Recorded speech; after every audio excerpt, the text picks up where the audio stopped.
ሰላም እንደምን አላችሁልኝ የተወደዳችሁ አድማጮቼ። ዛሬ የታዋቂውንና ዓለም ላይ ንቅናቄ መፍጠር የቻለውን የጃክማንን አባባሎች አሰናዳውላችሁ። ቪዲዮውን ሲጀምሩ ሰብስክራይብ በማድረግ ይጀምሩ። እስከ ቪዲዮው ፍጻሜ ድረስ አብራችሁን ቆዩ።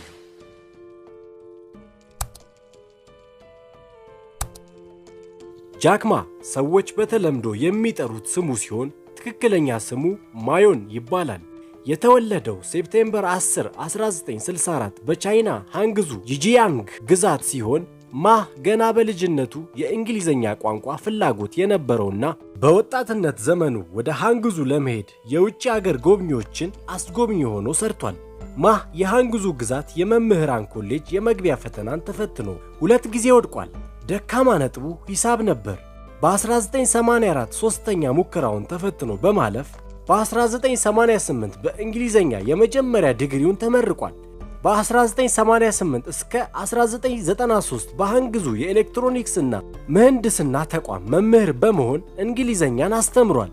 እንደ ኤሮፓያን አቆጣጠር በ1994 የእንግሊዘኛ ትርጉም የሚሰጠውን ሃይቦ የትርጉም ኤጀንሲ የተባለውን የመጀመሪያውን ኩባንያ አቋቋመ።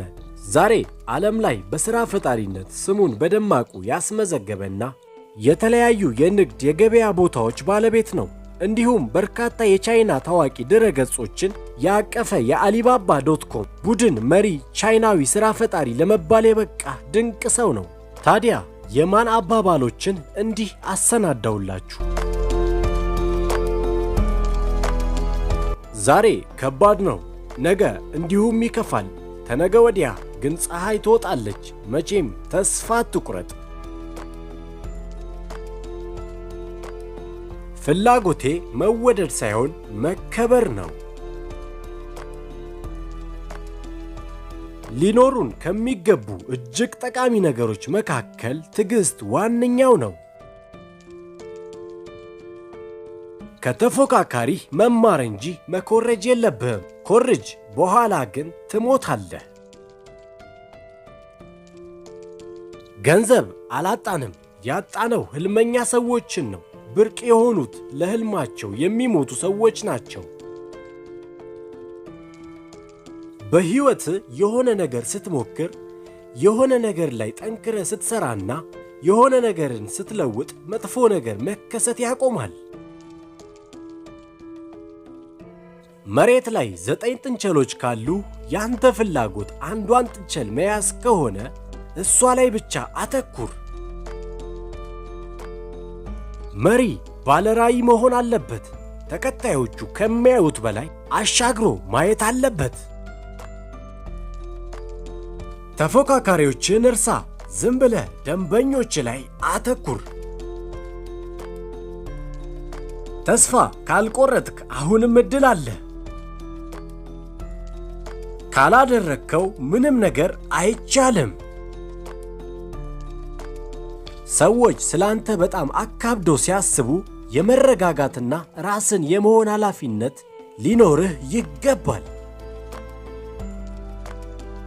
ጥሩ ቡድን ሆነን ምን ማድረግ እንደምንፈልግ በትክክል ካወቅን አንዳችን 10ቸውን ማሸነፍ እንችላለን። ምርጥ ሰዎችን ሳይሆን ትክክለኛ ሰዎችን ፈልግ። በ21ኛው ክፍለ ዘመን ለማሸነፍ ከፈለግ ሰዎች ከአንተ የተሻሉ እንደሆኑ በመናገር ልታበረታቸው ያስፈልጋል። ይህን ካደረግ ስኬታማ መሆንህ አይቀርም። እውነተኛ የቢዝነስ ሰውና የሥራ ፈጣሪ ጠላት የለውም። ይህን ከተረዳህ ምንም ነገር አይገድበውም። ሁሉም ሰው ጠላቴ ነው ብለህ ስታስብ በዙሪያ ያለው ሰው ሁሉ ጠላትህ ሆኖ ታገኘዋለህ። የተለየ ማይንድ ሴት ካለህ የተለየ ውጤት ታመጣለህ። መስፈርቱን የሚያሟሉትን ሰዎች አትቅጠር። እብድ ሐሳብ ያላቸውን ሰዎች ቅጠራቸው። ሰው ምንም ያድርግ ምንም ተሳካለትም አልተሳካለት ከሥራው የሚያገኘው ልምድ በራሱ ትልቅ ስኬት ነው። አፋቸውን ብቻ የሚጠቅሙት ሞኞች ናቸው። ብልህ ሰው አእምሮውን፣ ጠቢብ ደግሞ ልቡን ይጠቅማል።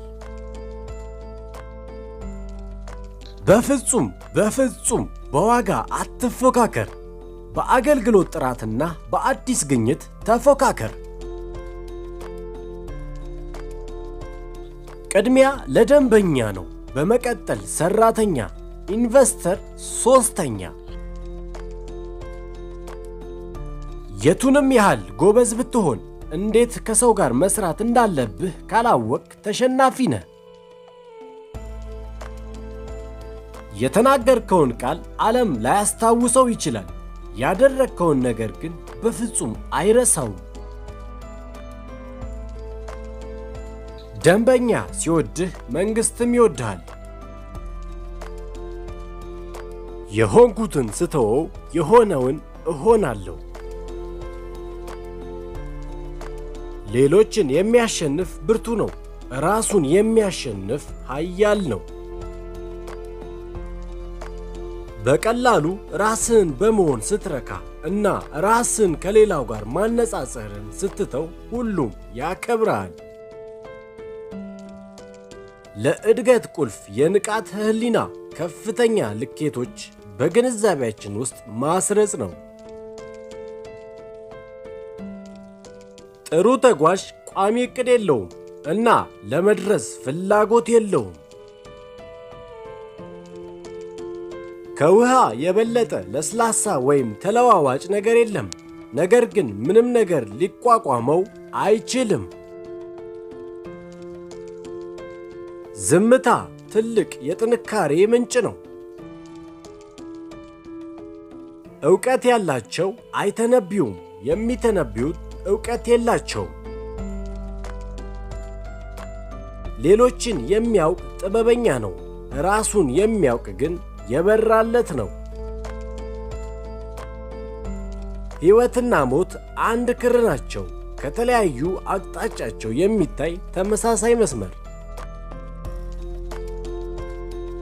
በውስጥ ማንነትህ ማን እንደሆንክ ታውቃለህ እና ምን እንደምትፈልግም ታውቃለህ።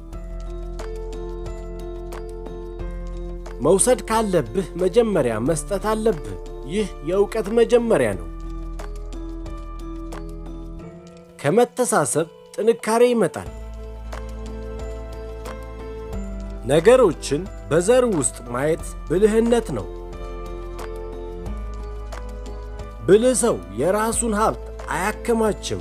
ለሌሎች በሰጠ ቁጥር ለራሱ የበለጠ ያገኛል። ሕግና ሥርዓት ጎልቶ በወጣ ቁጥር ሌቦችና ዘራፊዎች እየበዙ ይሄዳሉ።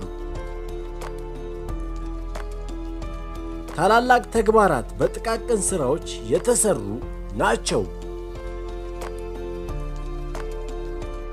የተመቻችሁን አባባልና ቀጣይ እንዲሰራላችሁ የምትፈልጉትን ሐሳብ ኮመንት ላይ አስፍሩልኝ። የተወደዳችሁ አድማጮቼ ባቀረብኩላችሁ አስተማሪና ትምህርት አዘል ቪዲዮ እንደተማራችሁበት አምናለሁ። በቀጣዩ ተመሳሳይ ይዘት ባላቸው ሐሳቦች እስክንገናኝ ድረስ በያላችሁበት ሰላማችሁ ይብዛ። በቸር ሰንብቱልኝ።